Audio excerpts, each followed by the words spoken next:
Friends, hello everyone and welcome to our channel. In this video, I will tell you and show you how you can very easily turn on or turn off the automatic screen brightness on your iPhone. Friends, please don't forget to put your likes under the video. Also write comments and be sure to subscribe to our channel. And let's get started, friends.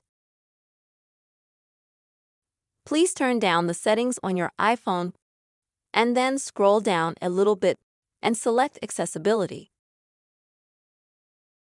Then in Accessibility, select Display and Text Size Pause and scroll down to the bottom. And here you will see the very last items, which is called Auto Brightness. In order to turn it off, you'll need to click on this button so that it turns gray. Or if you want to activate it, then you can also click on this button so that it turns green.